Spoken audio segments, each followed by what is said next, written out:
Halo Malaysia, terima kasih kerana sudah menonton video ini. Sebelum kita bermula, sila pertimbangkan untuk tekan butang subscribe, like dan share. Berita perkembangan politik semasa dalam negara, perkembangan negara dan semuanya ada di dalam channel ini. Terima kasih kerana sudah menonton. Halo Malaysia, selamat malam tuan-tuan dan puan-puan. Terima kasih kerana masih terus setia berada di dalam channel Elvino ESTV.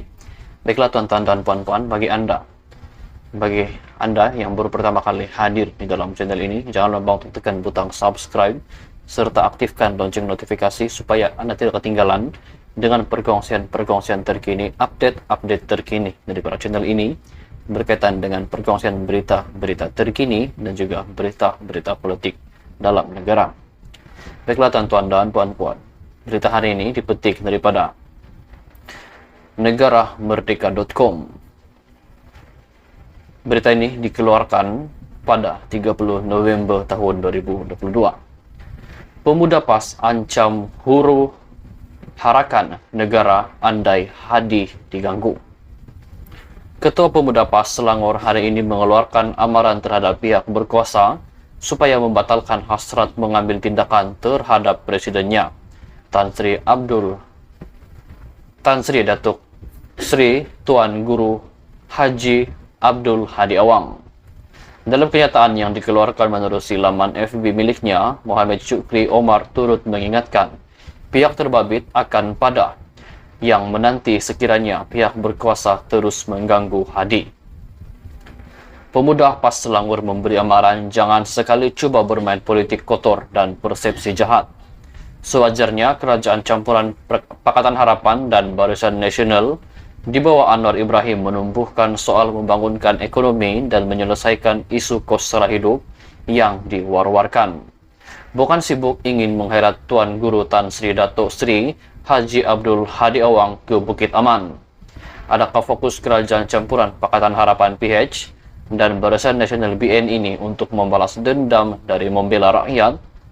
Kami memberi amaran sekiranya tindakan tidak bermunasabah ini berterusan dilakukan, himpunan besar-besaran akan dilakukan, kami tak akan mundur. Sewajarnya siasatan dilakukan pada pimpinan Pakatan Harapan PH yang menerima dana IRI. Ianya mencemar kedaulatan negara dengan menerima dana daripada pihak luar. Kami berharap situasi isu di atas juga disiasat dengan telus oleh pihak PDRM. Dewan Pemuda PAS Negeri Selangor menyilar ucapan Syed Saddiq Syed Abdul Rahman di dalam Dewan Rakyat yang dilihat sengaja mahu mencari pasal dengan mewujudkan kontroversi terhadap YB Menteri Alam Sekitar dan Air mengenai ketidakhadiran ke persidangan tahun 2021 United Nations Climate Change Conference di Glasgow, Scotland. Memang sudah menjadi tren politik Pakatan Harapan PH sejak dalam kempen PRU 14 yang lalu dengan mewujudkan kontroversi dalam memburukan pihak lawan mereka dengan cuba menjatuhkan imej pribadi. Tindakan ini hakikatnya menjengkelkan dan tidak matang dalam berpolitik. Hanya bermain persepsi dan melontarkan persoalan negatif di minda masyarakat. Malah, apa kaitan yang cuba hendak disampaikan oleh beliau apabila menunjukkan kebosanan terhadap kelantangan suara pimpinan khususnya dari PAS terhadap bantahan arah jenama Timah dengan provokasi isu yang dikaitkan yaitu kehadiran ke COP 26 tersebut. Isu jenama Timah sememangnya wajar dibantah secara keras kerana ia melibatkan soal komersial, arak dan menyentuh sensitiviti umat Islam. Bukan sebagaimana sikap Pakatan Harapan PH yang ternyata gagal dalam mempertahankan sensitiviti umat Islam sepanjang 22 bulan menjadi kerajaan sebelum ini. Sebagai menteri yang berpegang dengan prinsip perjuangan asas, sudah pasti YB Menteri akan menyentuh dan lantang dalam apa jua isu yang melibatkan hal ehwal Islam.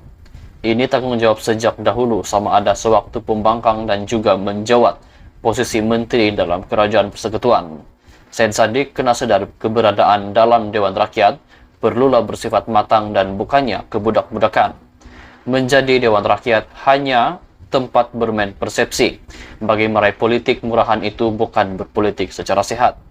Rakyat sudah jemu dengan tren politik yang menjengkelkan tersebut. Jelas Yang Amat Berhormat Perdana Menteri sudah menyentuh hal penglibatan negara Malaysia dalam COP26. Ini menerusi mesyuarat Majlis Tindakan Perubahan Iklim Malaysia sebagaimana kenyataan media bilangan 2 bertarikh 11 Oktober 2021. MyCAC telah membuat keputusan bersama semua menteri besar dan ketua menteri untuk memberi mandat kepada delegasi negara untuk menyampaikan kenyataan negara dalam persidangan UNFCCC COP26 nanti. Jadi tidak timbul isu yang sengaja diwujudkan kontroversi oleh Syed Saddiq jika beliau mengikuti perkembangan gerak kerja kerajaan.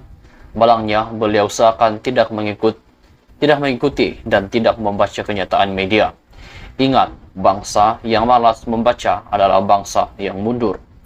Gerak kerja YB Menteri Kasa cukup dirasai oleh rakyat kerana YB Menteri telah membuktikan gerak kerja yang cekap dalam meneraju isu perubahan iklim di Malaysia dengan cukup baik berbanding 22 bulan ketika PH memerintah.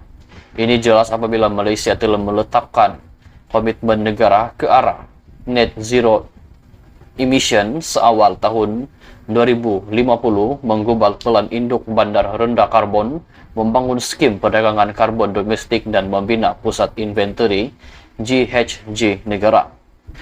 Hal ini juga dinyatakan sendiri secara konsisten oleh Yang Berhormat Menteri Kasa mengenai 10 misi utama dalam tempoh 100 hari pentadbirannya, sebagaimana yang maklumkan secara jelas dan tegas oleh Kerajaan Persekutuan dalam pembentangan RMK 12 dan bajet 2022 kali ini.